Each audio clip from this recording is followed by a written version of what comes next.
Hi friends, welcome to Tanvika kitchen. Hi అండి. ఇవాళ మీకు సూపర్ సింపుల్ స్నాక్స్ రెసిపీ సగ్గుబియ్యం కిచిడి చేసి చూపిస్తాను. దీని రుచి చూస్తే అస్సలు వదలరు. చాలా టేస్టీగా బాగుంటుంది. ఇది బ్రేక్ఫాస్ట్లోకి, లంచ్ బాక్స్లోకి, స్నాక్స్ ఐటమ్గా దేనికైనా ఈజీగా చేసుకునే రెసిపీ. మరి ముఖ్యంగా పిల్లలు ఇష్టపడి తింటారు. అంతేకాకుండా సగ్గుబియ్యం పిల్లలకు ఎంతో మంచిది. ఒక్కసారి ఇలా చేసి చూడండి, మీకు ఫేవరెట్ అవుతుంది అంతే.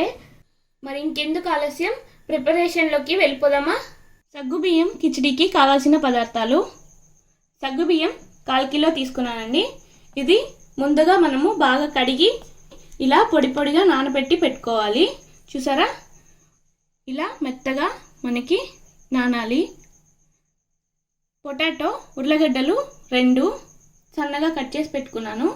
శనగగింజల పొడి 3 స్పూన్లు, కొబ్బరి పొడి 2 స్పూన్లు, అల్లము, పచ్చిమిర్చి, కొత్తిమీర పేస్ట్ చేసి పెట్టుకున్నాను. జీలకర్ర 1 స్పూను, 1 స్పూను నిమ్మకాయ రసం. ఇలా ఒక ప్యాన్ పెట్టి ఆయిల్ హీట్ ఎక్కిన తర్వాత జీలకర్ర వేసుకొని వేపుకోవాలి. జీలకర్ర కొంచెం వేగిన తర్వాత ఇందులో పచ్చిమిర్చి, అల్లం, కొత్తిమీర పేస్ట్ వేసుకోవాలి. ఇది కొంచెం వేగాలి. ఇది బాగా వేగిన తర్వాత మనము ఇందులో పొటాటో వేసుకుందాం. పచ్చిమిర్చి పేస్ట్ వేగిపోయింది. ఇప్పుడు మనము ఇందులో ఉర్లగడ్డని యాడ్ చేద్దాము.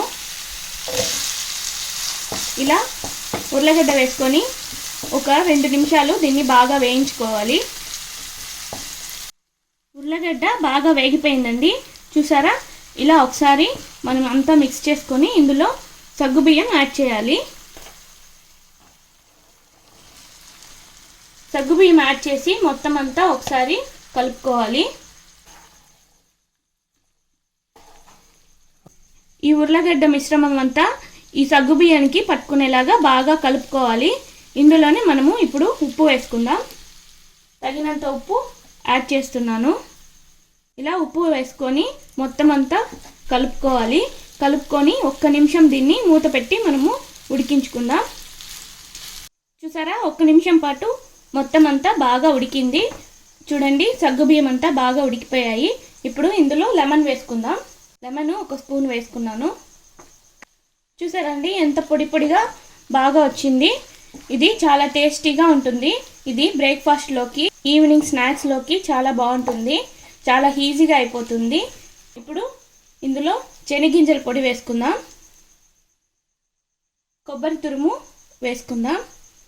ఇవంతా ఒకసారి మొత్తం కలుపుకుందాం. చూసారా, ఈ శనగకాయ పప్పు మిశ్రమము, ఈ కొబ్బరి మొత్తము ఇందులో వేసుకొని ఎంత బాగా మిక్స్ అయిందో. ఇదంతా ఇలా మిక్స్ చేసుకొని 1 నిమిషం స్టవ్ హైలో పెట్టుకొని స్టవ్ ఆఫ్ చేసుకొని తీసేసుకుందాం.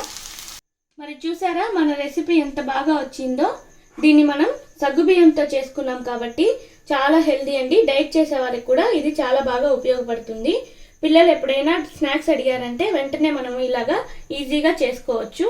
ఈ రెసిపీని ఒకసారి మీరు కూడా ట్రై చేసి చూడండి, చాలా బాగా వస్తుంది. మరిన్ని వీడియోల కోసం లైక్ చేయండి, షేర్ చేయండి, సబ్స్క్రైబ్ చేయండి, బెల్ బటన్ నొక్కడం మర్చిపోకండి. Thank you for watching.